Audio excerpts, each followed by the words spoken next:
హైదరాబాద్ లో జరగబోయే మనీ మంత్ర money manifestation classes కి ఇప్పుడే కాల్ చేసి రిజిస్టర్ అవ్వండి. Hi viewers, India's largest digital media network Suman టీవీకి స్వాగతం. ప్రస్తుతం మనతో ఉన్నారు చార్టర్డ్ వెల్త్ మేనేజర్ రమా రాజేష్. సో గోల్డ్ రేట్ అనేది ఈ రోజు పెరుగుతుంది, రేపు తగ్గుతుంది, మళ్ళీ ఎల్లుండి పెరుగుతుంది. అంటే దీనికి ఒక నిలకడ అనేది ఉండదు. కాబట్టి అసలు రేట్ అనేది ఎలా పెరగడం అనేది ఎలా అంచనా వేస్తారో రమాని అడిగి తెలుసుకుందాం. నమస్తే రమా. నమస్తే రాధా. సో మనం ఎప్పుడు చూసినా ఈ రోజు పెరిగింది అంటే రేపు తగ్గుతుంది, లేకపోతే రేపు పెరిగింది అంటే ఎల్లుండి తగ్గుతుంది. సో ఈ రేట్ అనేది స్టేబుల్ గా ఉండదు. నిజంగా దీన్ని ఎట్లా అంచనా వేస్తారంటారమ్మా? బేసికలీ చాలా ఉంటాయి రాధా. మనము గోల్డ్ వచ్చేటప్పటికి గోల్డ్ ఫ్లక్చుయేట్ అవ్వడానికి ప్రైస్ చాలా కారణాలు ఉంటాయి. అది ఓన్లీ ఇండియా పరంగానే కాదు, జియో పాలిటిక్స్ ఇండియా పరంగానే కాకుండా ఇంటర్నేషనల్ కూడా ఇంపాక్ట్ ఉంటుంది. అంటే ఇప్పుడు ఈ మధ్యన ట్రంప్ గారు వస్తున్న కొత్త ప్లాన్స్ తోని గోల్డ్ రేట్ ఇది ఎవ్రీ టైం ఫ్లక్చుయేట్ అవుతుంది.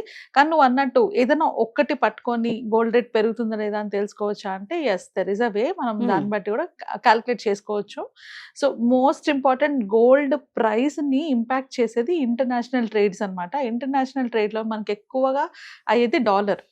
ఒకవేళ డాలర్ పెరుగుతుంది అంటే గోల్డ్ వాల్యూ పడుతుంది. సో ఒకవేళ డాలర్ పడుతుందంటే గోల్డ్ వాల్యూ పెరుగుతుంది. అండ్ ఇప్పుడు కొత్తగా మనం ఈ మధ్యకాలంలో నోటీస్ చేస్తాం, ఇండియన్ రూపీ వాల్యూ కూడా పడిపోతుంది. సో ఆల్రెడీ డాలర్ పడుతుంటే గోల్డ్ వాల్యూ పెరుగుతుంది. అండ్ దాని మీద ఇండియా అంటే రూపీకి డాలర్కి కూడా డిఫరెన్సెస్ రావడం వల్ల ఇండియాలో ఇంకా ఎక్కువ పెరుగుతుంది గోల్డ్.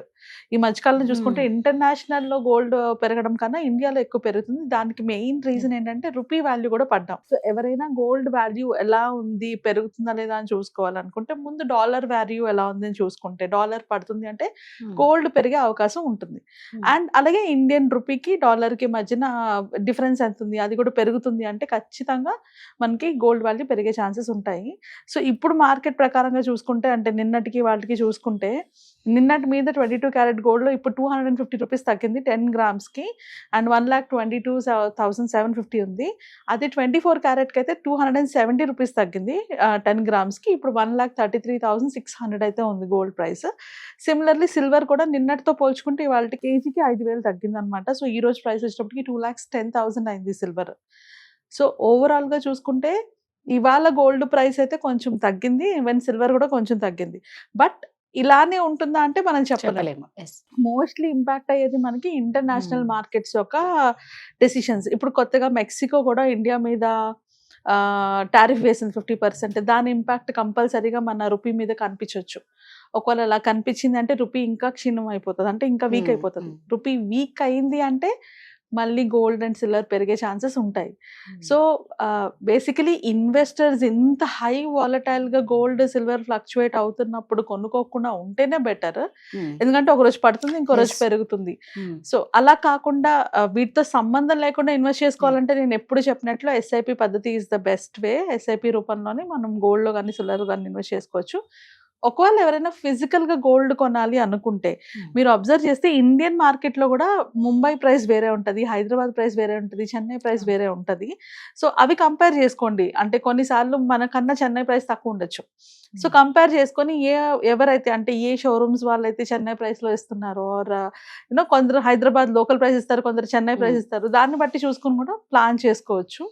బట్ మోస్ట్ ఇంపార్టెంట్ ఏంటి అంటే ఇంత హై వాలటైల్ ఉండేటప్పుడు ఇన్వెస్ట్ చేయకుండా ఉండడమే బెటర్. అంటే ఈ రోజు రేపటికి మనకు వర్కౌట్ అవ్వదు, అంత భయంకరంగా పెరుగుతూ తగ్గుతూ అవుతుంది కాబట్టి. అదర్వైజ్ లాంగ్ టర్మ్ కోసం అయితే నేను ఎప్పుడు చెప్తుంటాను, గోల్డ్ అండ్ సిల్వర్ పోర్ట్ఫోలియోలో ఉండాలి. దాని ఇంపాక్ట్ కంపల్సరీగా అంటే మన వెల్త్ని స్టెబిలైజ్ చేస్తుంది అది. సో అలా కనుక పెట్టుకోవాలనుకుంటే ఈటీఎఫ్స్ అండ్ వాటిలో స్టార్ట్ చేసుకోవచ్చు. But this is not the right time.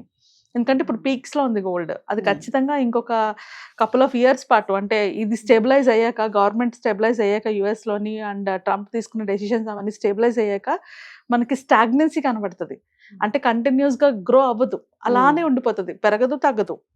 అలా స్టాగ్నెంట్ కనిపించినప్పుడు ఇప్పుడు ఎంత పెట్టి కొనుక్కున్నా కూడా ఒక 4 years 5 years పాటు గోల్డ్ ప్రైస్ పెరగకపోయినా తగ్గకపోయినా మీకు అక్కడే మీ ప్రాఫిట్ కనిపించదు దాని మీద. సో ఎప్పుడైనా కూడా మనం ఏది ఇన్వెస్ట్ చేసినా కూడా డిస్కౌంటెడ్ లో వచ్చినప్పుడే ఇన్వెస్ట్ చేసుకోవాలి. ఇప్పుడు రోజుకి ఒక 100-50 పెరిగి తగ్గి, this is not called discount, ఇది అప్ ట్రెండ్ లోనే ఉంది ఇంకా. సో మనకి డిస్కౌంట్ అంటే ఏంటి, మార్కెట్ అంటే గోల్డ్ బాగా పడుతున్నప్పుడు that is a right time to invest. But ఇలాంటివి నాకు కష్టం, ఇర్రెస్పెక్టివ్ ఆఫ్ ఇట్ నా పోర్ట్ఫోలియో చేసుకోవాలంటే ఏం ఆలోచించకుండా ఎస్ఐపీలు స్టార్ట్ చేసుకోండి. ఇప్పుడు పెరుగుతుంది, తర్వాత పడుతుంది, తర్వాత పెరుగుతుంది, ఓవరాల్ గా మీకు గ్రోత్ కనిపిస్తుంది. సో ఇన్వెస్ట్మెంట్ లో బెస్ట్ అంటే ఎస్ఐపి అంటావు గోల్డ్. కానీ మామూలుగా చూస్తూ ఉన్నాం గోల్డ్ సిల్వర్ రెండు కూడా పోటాపోటీగా పెరుగుతూ తగ్గుతూ ఉన్నాయి. అసలు ఈక్వల్ గా వెళ్ళిపోతుంది కదా. ఇప్పుడు గోల్డ్ కానీ సిల్వర్ కానీ రేట్ ఒకప్పుడు అట్లా లేకపోయింది కదరమ్మ.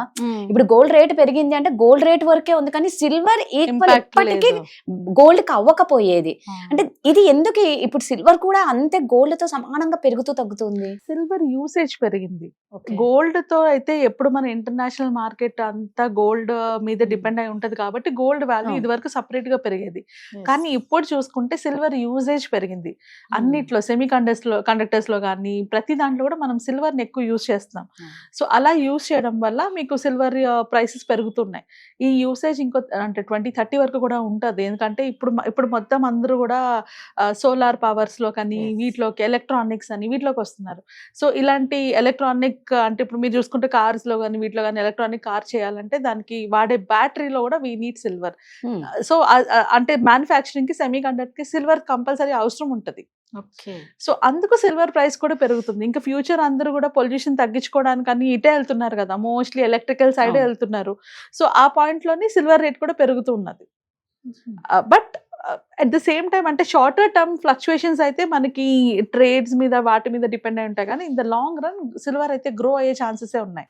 ఓకే, అదే కదా. అంటే మన యూసేజ్ ఎక్కువ ఉంది కాబట్టి దీని రేట్ కూడా పెరిగిపోతుంది. నెక్స్ట్ నువ్వు అన్నట్టు ఏంటంటే ఎలక్ట్రికల్ బండి మీద ఇప్పుడు కూడా చాలా మంది ఇంట్రెస్ట్ చూపిస్తున్నారు కాబట్టి దీని వాడుక ఎక్కువ ఉన్నప్పుడు దీని ప్రభావం ఇంకా ఎక్కువ ఉండొచ్చు. రైట్. సిల్వర్ రేట్ అంటే బ్యాటరీ మ్యానుఫ్యాక్చర్ లో కానీ వీటిలో సెమీ కండక్టర్స్ లో కానీ వీటన్నిటిలో కూడా సిల్వర్ యూసేజ్ అయితే పెరుగుతుంది కాబట్టి దాని ఇంపాక్ట్ అయితే 100% మనకి ఫ్యూచర్ లో ఇంకా ఎక్కువ అవుతుంది కాబట్టి సిల్వర్ యూసేజ్ ఉంటది. సో ఆబ్వియస్లీ మనకి సప్లై తక్కువ డిమాండ్ ఎక్కువ ఉన్నప్పుడు ఏమవుతుంది, రేటు పెరుగుతుంది కదా. సో అలా సిల్వర్ ప్రైస్ పెరుగుతుంది. అంతేగాని గోల్డ్ పెరుగుతున్నప్పుడు సిల్వర్ పెరగడం కాదు, బేసికలీ యూసేజ్ పెరగడం. అండ్ ఇప్పుడు అబ్జర్వ్ చేస్తే ఆర్బీఐ కూడా సిల్వర్ ని కూడా మనం లోన్ తీసుకోవచ్చని ఒక ఆప్షన్ కూడా ఇచ్చారు. అంటే సిల్వర్ ని బ్యాంక్ లో లోన్ కి తనకు అంటే గోల్డ్ ఎలాగో సిల్వర్ కూడా లోన్ ఇద్దాము అనుకున్నట్టు ఆర్బీఐ అనౌన్స్మెంట్ కూడా చేసింది. సో దాని వల్ల కూడా ఇండివిజువల్ ఇన్వెస్టర్స్ కూడా సిల్వర్ లో ఇన్వెస్ట్ చేయడం స్టార్ట్ చేశారు. సో ఎవరైనా సరే గోల్డ్ లో ఇన్వెస్ట్ చేయాలి అంటే రమ ఎప్పుడు చెప్తుంది SIP best investment. Thank you Rama. Thank you.